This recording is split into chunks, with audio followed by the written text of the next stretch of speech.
Today I'm going to show you how Origin Unknown made Valley of the Shadows. It's this classic tune, also known as 31 Seconds. Felt that I was in this long dark tunnel. Let's take a listen to some of the sounds that were used in this track, and a lot of them came from the same place, which was this sample CD that came on the front of Future Music magazine. So it's the infamous Future Music CD1, and the first sound that I want to show you is on track 28, and let me just skip it to this last sample here.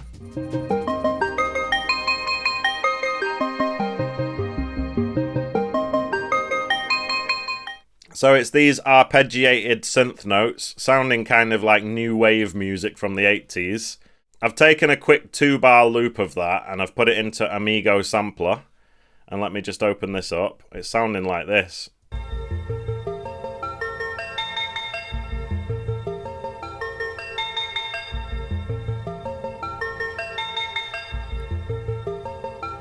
So I've got some compression on there. I've actually got a EQ8 that's boosting the low end and the high end.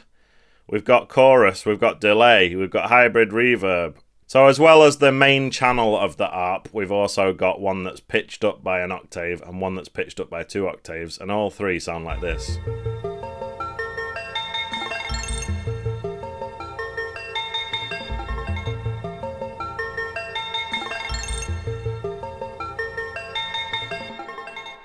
Alright, sound number 2 on this tune is a break that is very familiar to many of you. The think break that was used in this tune has already been processed by a different producer, and I think it was probably from an 80s hip-hop track. And it's on track 8 of the Future Music CD, and it sounds like this. The first time you hear the think break in the tune is in the intro, and it's actually been pitched down by a full octave, but it's actually faster than the original sample, and it sounds like this. So you might notice that it's sounding quite bit crushed. So I've put it into the Amigo Sampler, and then that's obviously giving it the 8-bit sound, but I've also ran it through Redux on 8-bit mode to sort of double bit crush it. And then we've got the compressor, we've got the drum bus, and the tape saturation just to dirty it up even more. So altogether it sounds like this.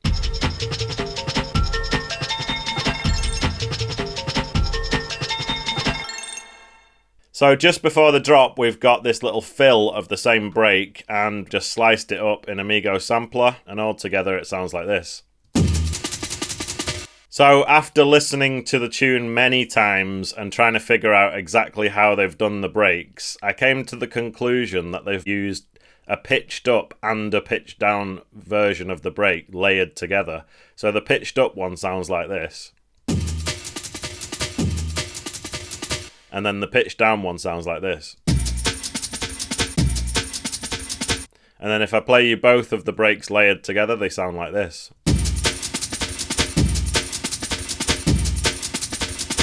Both of those are running through the Amigo Sampler to get the 8-bit sound. They are going through compression, drum bus, EQ8 to boost the top, and then tape saturation to give it that filthy early 90s sound.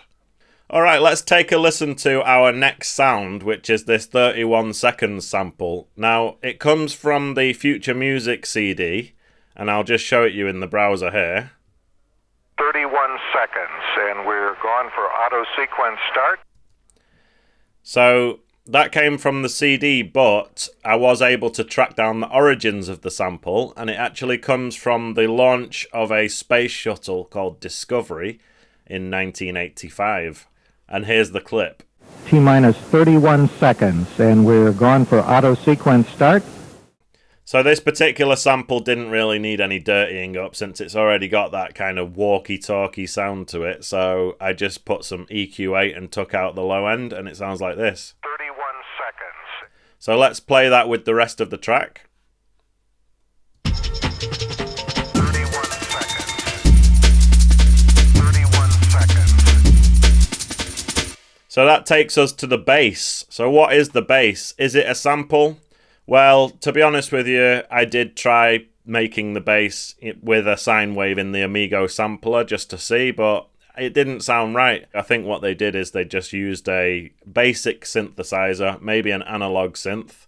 So I've recreated that using Operator in Ableton Live, and it's actually this preset called Basic Subsine, and that just gives you the option to add a little bit of distortion or overtone, which I've done, and I've put in the notes, and it sounds like this.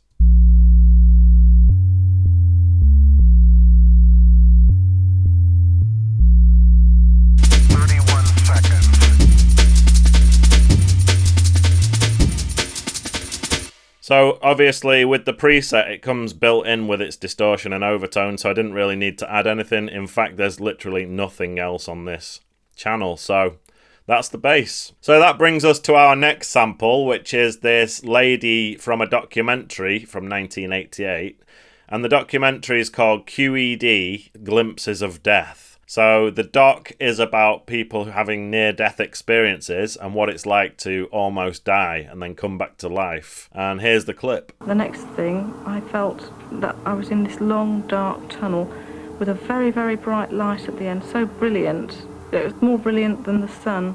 So I've taken the sample of her, and just like most of the tracks on this, I've ran it through Amigo Sampler. So we got her in Amigo Sampler. I've tried to do some EQing. This EQing is mainly because of the noise that's in the background, you know. I'm trying to get rid of it, taking out the bottom, taking out the top. Now, obviously, in this day and age, you can use an AI tool to remove background noise, and that's probably what I would have done if I was making this tune in 2025, but I was trying to make it as 90s as possible, so no AI usage whatsoever. So I've just done my best with the EQ. We've got compression, we've got the tape saturation, which is actually turned off. So I guess I didn't want to saturate it in the end. If I play it in the mix, it sounds like this. Felt that I was in this long, dark tunnel. Alright, there's just one sound left to show you. It's sound number 6, and it's this pad.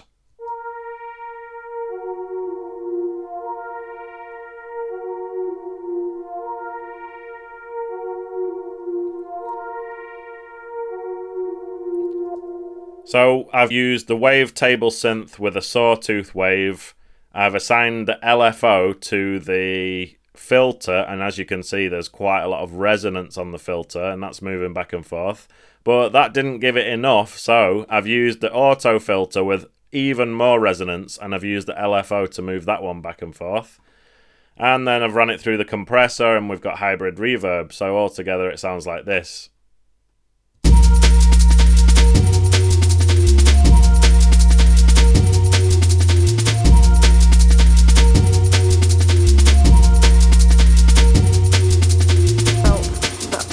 Long dark tunnel.